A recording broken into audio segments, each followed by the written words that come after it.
Today we're going down the history lesson of further conversations on the impact of not only the Atlantic slave trade, but the chain of events that led to it. And I'm going to share my theory and why I feel like Mansa Musa, for me, is not someone I will be celebrating in any form for being the richest black man in the history of time. I'm curious to hear why.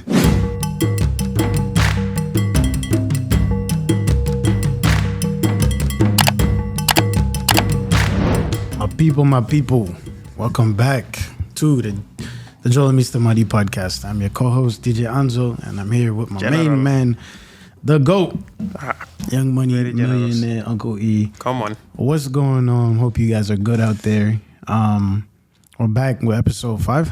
This is 6. 6. Wow. Wow. We're globetrotting. Globetrotting, bro. Sheesh. Moving, grooving, as always, but hope you guys are staying well. We're here in our undisclosed location, of course. And, boys are back. Come on. What's been going on, bro? Everything good? Everything's good. Following the news of rabbis, and that's been everything I see in NBA playoffs. Yeah. So that's been going on. We'll get into that Before that, though, later. we have to, on behalf of the Jola Mr. Madi, wish you a happy birthday, Anzo. My brother, appreciate you. Wishing you many happy returns, blessings and wellness. Amen. So here's to another year. I don't have anything to cheers, but blessings, fam. I appreciate it, bro. Yes. We're always, one more year means one more year wiser. So, we're grateful. We thank God and we give thanks always. I mean, but yeah, so today we're turning into the History Channel because BBC History Channel. Which one are we? Al Jazeera. I like Al Jazeera. I actually like Al Jazeera. Is legit. You know another good one is the Faces of Africa. Faces of Africa. Which one is that? Like that's on YouTube. No, and there's a channel that actually does it. I can't. It might even remember. be a Chinese channel. Faces of Africa is legit. Yeah. So Faces of Africa, Al Jazeera. What's my brother from the UK? Which one? I forget his name. But yeah, he runs with BBC. BBC is legit too. Yeah. It's crazy, I hate to give it to British Broadcasting Company that they make very good documentaries or report news, but I mean that. Remember on the radio that BBC theme song? Once you heard that, come on. If you know, you know. You know. Sheesh, 5 o'clock news. DSTV kids. That's crazy. Wow. But yeah, we're talking about quite a bit of things, but sheesh. I'll let you kick it off on this history lesson. Yes, Anzo. / gather around. We're around. Today we're going down the history lesson of further conversations on the impact of not only the Atlantic slave trade, but the chain of events that led to it. So I always like to think, and for me personally, background is I'm now at a phase where I'm even trying to understand more my country, Gambia, the history, how it came into being, how the Atlantic slave trade had a huge role in identifying Gambia and the river and everything that came to it, right? It's always a multiplying effect. It's a chain of events. And I have been going through personal discoveries, and this past trip I went to Gambia, I went to what is known as James Island, formerly James Island, which was a fort right in the center, located right in the center of the river, an island, which was used to control the river Gambia. It's called the River Gambia, yeah? It's on the River Gambia. It's an island right on the River Gambia, about 20 miles from the mouth of the river, from the Atlantic Ocean inland. You find James Island. There's a lot of history on James Island, and it tells you the history really dates you back to the 15th century. And who is it named after? Because usually these James Island, it went through many names of colonials, whichever, whether it was the Dutch or the Portuguese or the British. And the British were the last person to have control of this island. Then it was called James Island. Okay. And there's a lot of history on it. And this is a place that as a kid I always heard of, knew of, but never really went to. So I got a chance for the first time to go to James Island, and the whole journey was just extremely just heartfelt for me. Like, it was just everything about it. But before we begin and I share my journey, when I was doing some research on slave ports, the discovery of West Africa, which was primarily through rivers that took you inland, right? I was like, nah, let me try and go back to, and I wonder even have you thought of who told the Europeans where to go? How did they know? What were they searching? They must have had some indicator that around this region of Africa, there was an abundance of not only black people, but riches such as gold. They must have known. These things like wasn't, I know they were explorers and they were just searching new areas and territories. But what I'm about to share is there was a whole campaign of over 100 years to get to the western part of of Africa. Okay. Right? So I'm like, someone told them there must have been a major event that led to news spreading all over, all the way to Europe, that must have given indication that if you do come to this region of the world down south in Africa, there lies riches in both humans and whether it's gold or whatever it is. Yeah, infinite resources almost. Yes. Yeah. So here we are now. We start with a king called Mansa Musa. The GOAT. So before I even start, what are your opinions of Mansa Musa? Well, the stories I know of Mansa Musa are, so put in today's terms, he's the richest man to have ever lived. Was a king of the Malian Empire. Yes.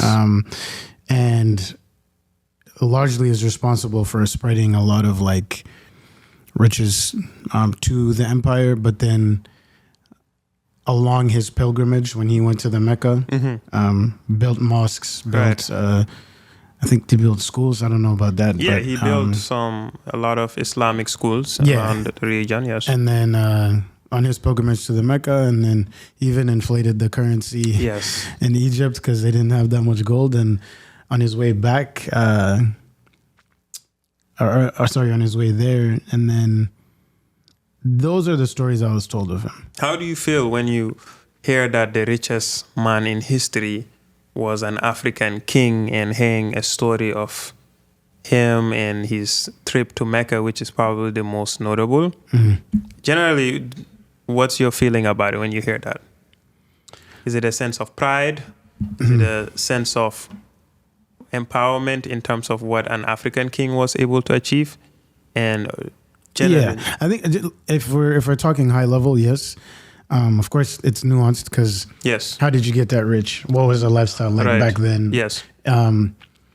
Is that lifestyle compatible to today? Obviously not, but yeah, like generally I'd say it's like a good I think so too. When I first heard about it, I was very proud. I was like, oh my God, wow. Look at how powerful Malian Empire was. Look at what a king was able to do. And you go on Twitter, TikTok, even social media. There have been a lot of creators who have brought light to the richest person in history was a black man. And we take that as in, yes, look at us. And I largely felt about that. But now here we are. When I learn more and think deeper, I really have questions. And Mansa Musa, being a king that is known as the richest man in the history of time from Africa, West Africa, the more I learn and research about how he became rich and to what he did in terms of the world knowing him, as of now, I have a strong feeling where he's probably the most colonized African of all time. I look at him as a sense of no longer pride. And I'm going to share my theory and why I feel like Mansa Musa, for me, is not someone I will be celebrating in any form for being the richest black man in the history of time. I'm curious to hear why. Okay, here we go. Okay. So, Mansa Musa lived from 1312 to approximately 1332, right? So he's 20 years old when he died. Is that what that's saying? 13th. Oh, sorry, 13th. Okay. His reign. His reign. Yes. Okay. But he's most notably known for a pilgrimage to Mecca. Yeah. From around the region of Mali across the Sahara Desert, all the way through Egypt and down into the Middle East, right? In 1334, he embarked on this journey. And just to give you a sense of the scale of what this pilgrimage was, right, in his trip to Mecca,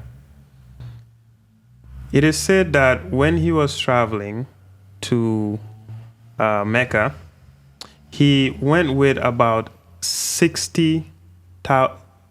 Let me make sure I even get this right, because this doesn't even sound right.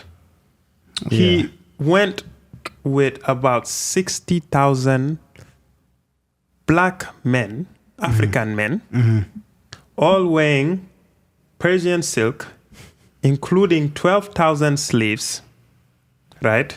Who each carried 1.8 kilograms of gold bars, heralds dressed in silks bearing gold staffs, organized horses, and handbags.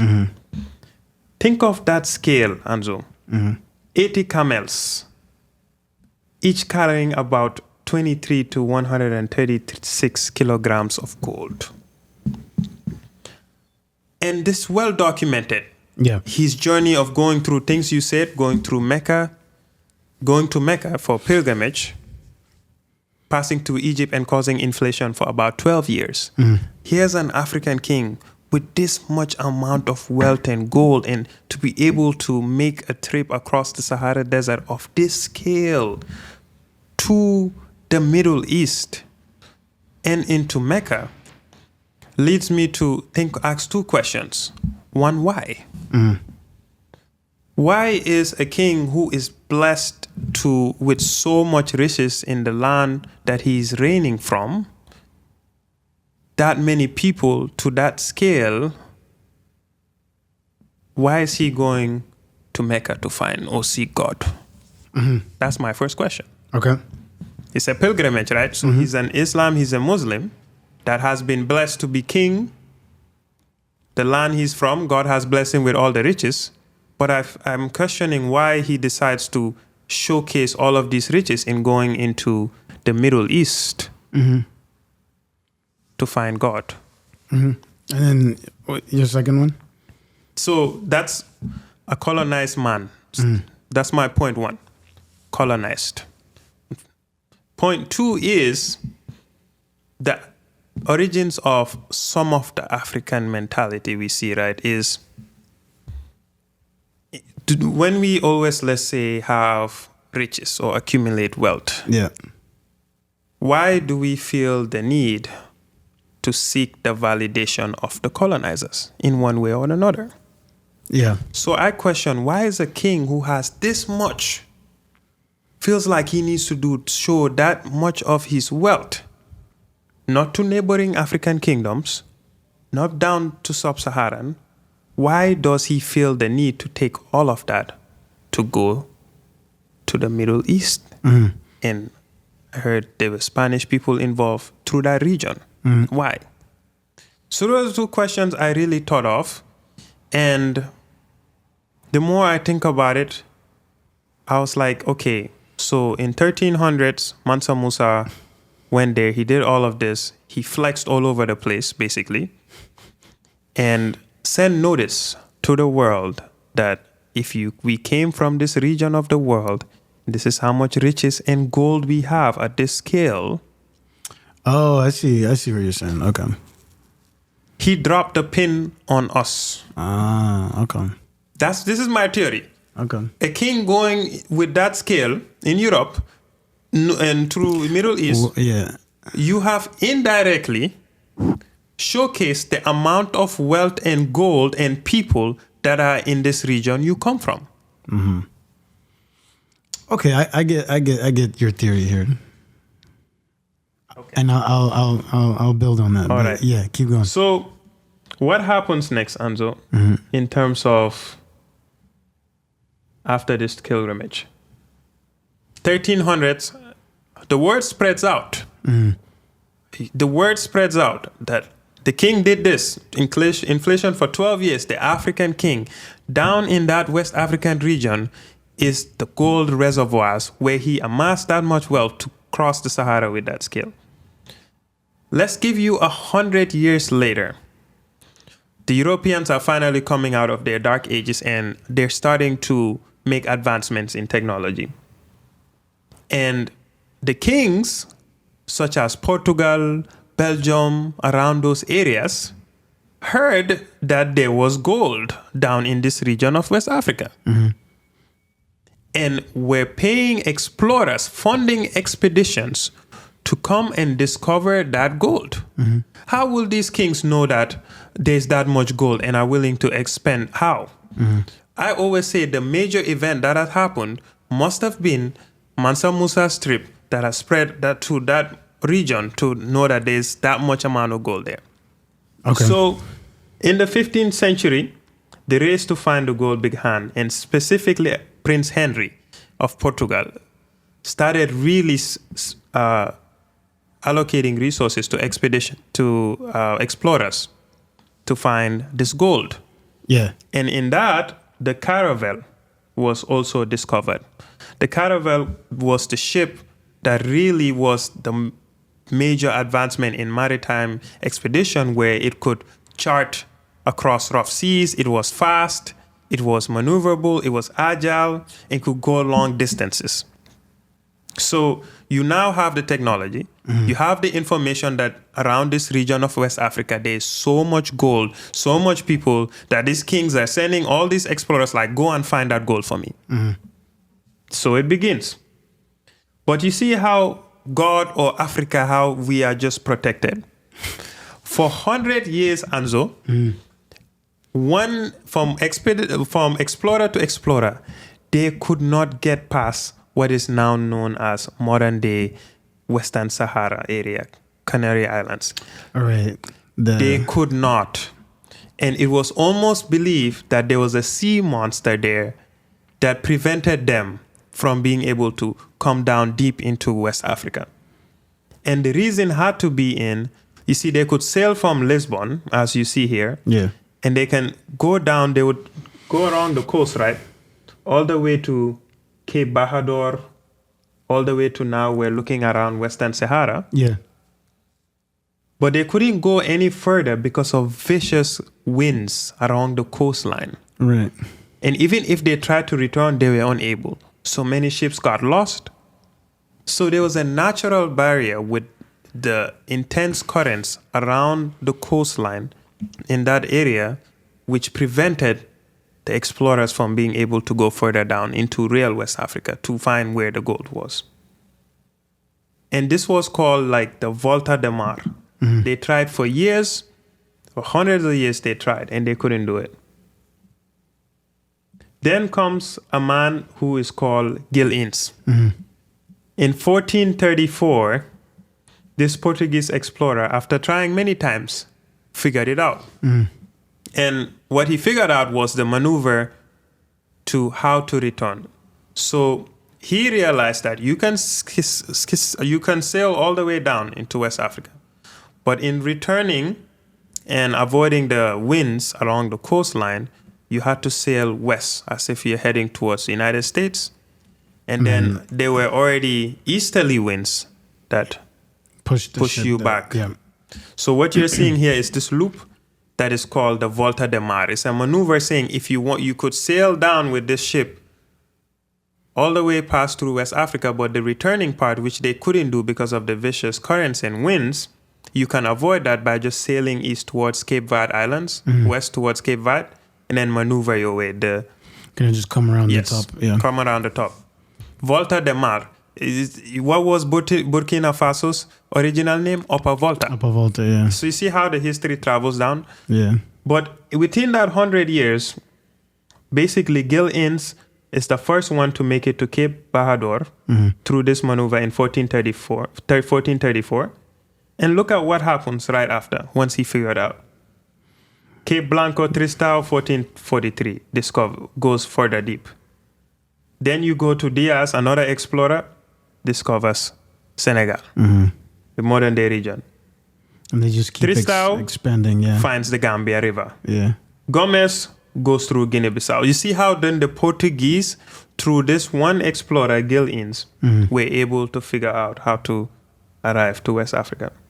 So the whole thing why I'm saying this is Mansa Musa's trip 100 years earlier indirectly gave notice to what we're now becoming, what we call these colonizers, that there's an abundance of gold and black people in the southern region of the Sahara Desert in West Africa, where this king is from.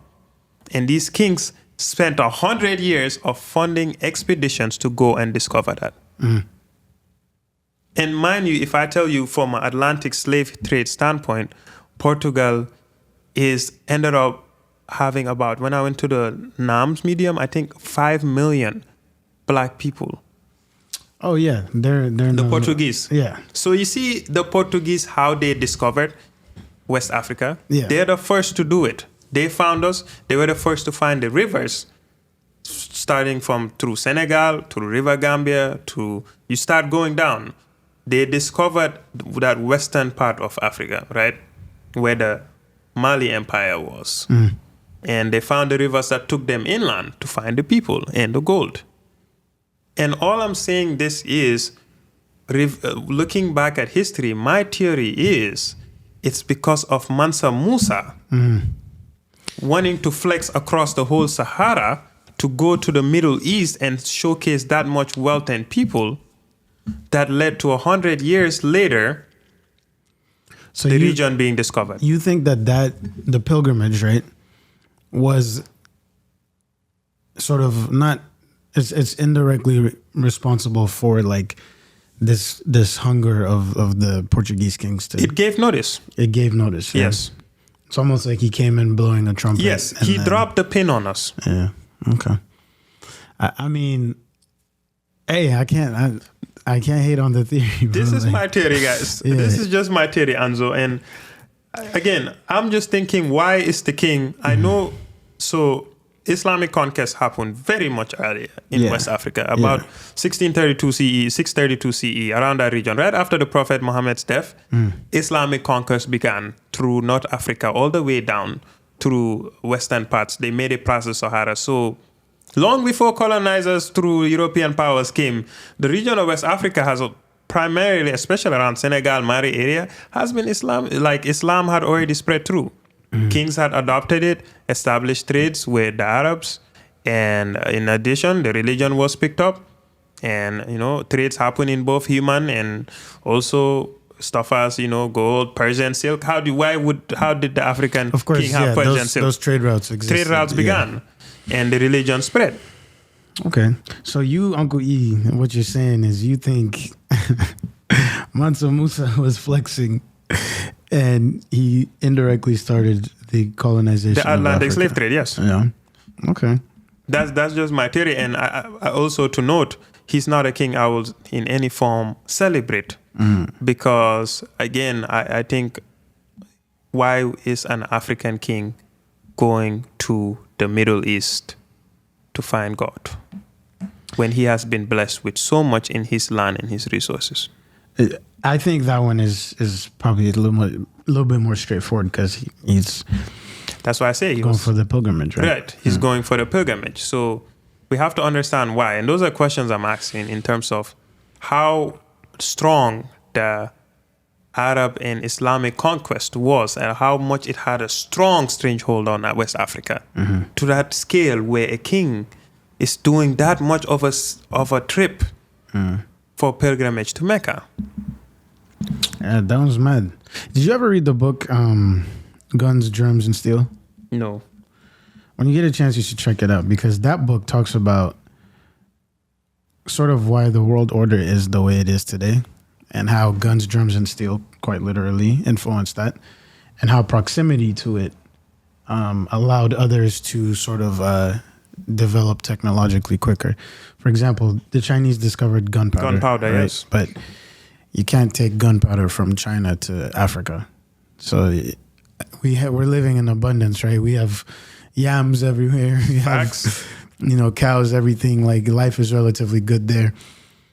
But the gunpowder makes its way into Europe. And then, it talks about like the tech or industrial revolution and how that shaped a lot of the world. And sort of we were living in the most, I guess, natural way, and we didn't need these things. And so when they were introduced, it was a matter of like, the wrath of God almost, because how are we gonna fight guns? Like the Maxim gun is responsible for conquering everything. Nigeria. Yes. Same thing here, like with indigenous and Native Americans, how the smallpox wiped out so much of their population and how that was weaponized. So it's an interesting book. Some people don't. Anyway, people always are opinionated on things, but I think like from a factual perspective, it brings to light a lot of the stuff that you're talking about. So I would recommend that one for anyone. I'll have to check it out. It's a long read, but whoever or anyone who's interested in that kind of stuff, as you can see here, we're history buffs. So yeah, we're trying to understand the chain of events. I always say it's a chain of events, right? That lead to things that happen. And again, they always theories, and you try to connect the pieces. But this is just me sharing also how much I enjoy and what I'm learning about it. So hey, I'm following the train of thought, bro. That was part one with the Mansa Musa. All right. So then we come to the series that came out in 1970s called The Roots by an African American named Alex Haley, who also wrote the autobiography of Malcolm X. So Alex Haley was tracing his ancestry and this found out the ship where his great-great-great-great-great-grandfather, maybe not that far in line because probably was 3 generations or 2 generations great-father, which ship landed in Maryland or sailed from, and he discovered the ship left from Gambia, James Island, and his great-great-grandfather was known by Kunta Kinteh from the village of Jufre. So he pieced out, okay, he needs to go to Gambia and he needs to discover Kunta Kinteh, James Island, and he did his research and then he found the story. And he released a series called The Roots, which was one of the most influential pieces in U.S.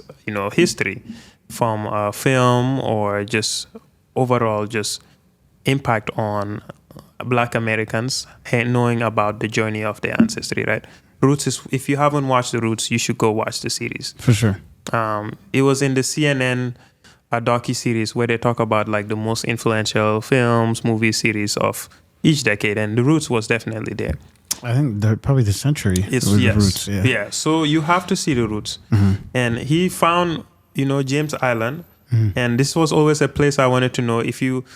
I'm not going to go on Kunta Kinteh, but you should go and look up Kunta Kinteh, The Roots, and the whole story, and how he was captured and kept in James Island before putting on a ship from the River Gambia all the way through the U.S. That so many of not their ancestors, but my ancestors too, went on the ship, right? I always say the difference between me and an African American or an Afro-Caribbean, or it's just that maybe my great-great-great-great-grandparent didn't get on the ship, but they did. But it's our ancestors at the end of the day. Yeah. Oh. So that's why this whole divide thing never makes sense. It's our ancestors. Yeah.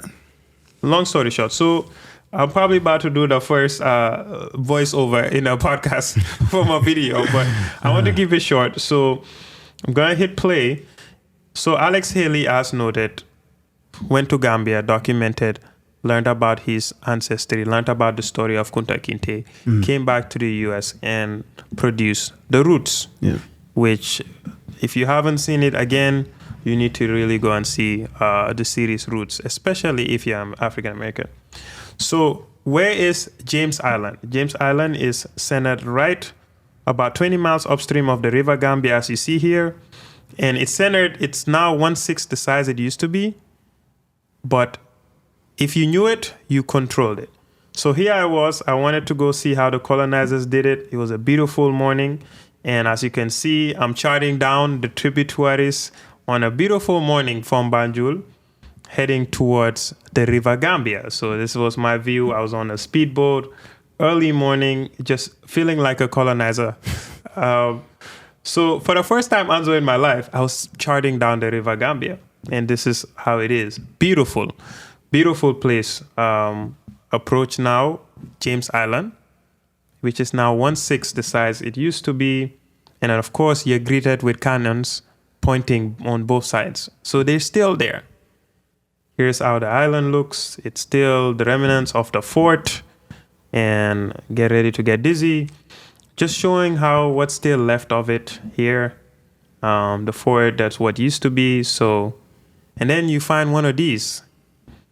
And the picture already looks very scary. And you just look at it, you know darkness happening there. I was even still, this step even to walk down in here was even difficult for me to do. And these are what, it's crazy how through the erosion and destruction, the bad stuff that the terrible things that happen is still there. So such prominent. as this dungeon here where God knows how many black people were kept in here, squished in sandwiches before, and having one air hole in there before being sent out. And this is what the island used to be. You know, you had the fort, slave houses, and as-known cannons protecting it. So if you had control of the island, you controlled the river, inland and out. What went in, what went out. And this is me saying my goodbyes to Kunta Kinteh Island and what's left of it. And overall, it was just a great reminder of the darkness of the transatlantic slave trade, the darkness of slavery, the darkness of colonialism. And, you know, I charted back down. But one of the big takeaways I had from this trip was strictly from actually getting to on the River Gambia. I'm not gonna lie, bro. Even just watching it right now, I wasn't there, but watching it was. Bro, I was heavy. It was heavy for me. Yeah, it was heavy for me, and the biggest things that hit me was, you see, as you get on the river, you know, the River Gambia, and it's where it's merging with the Atlantic Ocean. It's very rough. Like, it's rough with waves. Like, man, I was on the speedboat. Like, it is very, very rough. And as you start charting down the river, the water is just peaceful, bro. It's calm and peaceful. It was just a smooth, peaceful ride. And as you approach Kunta Kinteh Island, the water started getting rough again, bro. It was as if I was getting, like, you felt the spirits of the bad things that happen. As you approach the island, the water is choppy, it's rough, it's violent. It's almost like a reminder of just terrible things and violence that happens. bro. That's deeply, like, deeply spiritual and profound. So that's what I took of it. And, you know, it shocked me. I'm like, man, imagine our ancestors being on a boat. Even when you just get on Kunta Kinteh Island, you're on shackles, you're in the darkness, you don't know where you are, but you know the boat is moving, and then it's calm because you're on the river. But as you're approaching the Atlantic Ocean, the water is rough, it's wavy, shaky. Think of how scary that could be. And it's also symbolic. It's almost a symbolic of you leaving your peace where you're from to going into bondage. It was rough. So yeah, bro, I just got goosebumps from that, bro. It was very heavy for me, and it's one where I always say, whether you're Gambian, whether you're African, whether you're African American, Afro Caribbean, while the island is still there, to remind yourself of our past and give you more empowerment of why we need to really be strong and progress and unite as people. This was another good reminder for me. Bro, that was powerful. I'm not gonna lie. Like, I know, and I think Ghana has done a good job of also, like, trying to portray, you know, the past and how deep that was. But this one is different, bro, because the way the metaphors you used here of, like, the smooth water on the River Gambia and then the choppiness of the Atlantic, or when you're approaching it, you can't make that stuff up, bro. Like, that's, hey, I don't know, you know, what other people believe in, but to me, that's deeply spiritual, and that's the ancestors saying something. The ancestors spoke to me the whole trip, man. It's very spiritual, and like you said, Ghana is doing a good job, and I just wanted to take a light to it because it's now called Kunta Kinteh Island. It's renamed, no longer James Island, but The island, if in a few years, will be swallowed by the river. So it's erosion. You saw it. There was no one there. It's erosion. There's not a lot of maintenance. They're not doing anything to. Who's in charge of it? That's a great question. I don't know. So such a strong piece of history is about to be wiped away by the river. So I almost felt like, man, I better get a chance to go see it before it's gone. And how long was the journey? It took me an hour to get there on a small speedboat. And an hour back. It's only 15 miles inland from Banjul, the River Gambia. If you had a really strong speedboat, you can get there in 30 minutes. But again, just wanted to bring light to it that here's an island that has so much history that was occupied by the Europeans. If you had James Island, Kunta Kinteh, they always fought for it. You controlled what went inside. So you saw the cannons still there, pointing both ways, controlling our own land, our own people. So yeah, I just wanted to bring right to it that unfortunately the island will be gone if there are not major investments by the Gambian government to make sure we protect the island from erosion. If anything, try and reconstruct how it looked to be. Yeah. Like this is such a piece of history that all Black people who've been rooted, all African Americans, Afro-Caribbeans, anyone should go and see and feel what I was telling you. But it might be gone. Thank you for documenting it, because I felt it and I'm just seeing it. So on just the wanted screen, to share that. That's all I had for history. So I know I've rattled along, but yeah, like it's just the whole point of just being Gambian, being from Gambia, the existence, how it's impacted me, how we became colonized, why did we get colonized, why did the Europeans come here, what were they searching for, how did they know where to get here? That's just me trying to understand that, just being history geeks. And right now I'm pinpointing at Mansa Musa. I'm hoping for someone to prove me wrong. Yo, that's crazy. Man, that might have been one of my favorite episodes that we've done. Yeah, that was a. So I'm ready for the Uganda history next time. That one, I'll cook that one up. Yeah. Because that one's also quite interesting with the outside forces and colonizers coming in and how layered it is. Yes. But yeah. Now, man, might need to make this trip sooner to Gambia. Look, Anzo, come on, let's go again. That one was mad. But yeah, hey, we give Black Americans their reparations ASAP. Facts. ASAP. Anyway, we can get into that later, but we're gonna sign out from here. Yes. It's been a big history lesson for myself, and I'm sure our listeners as well. So thank you guys for tuning in. This has been another episode of the TJMTM Jola Mr. Madi podcast. It's been a history lesson and a half, and we're looking forward to talking to you guys on the next episode. Peace.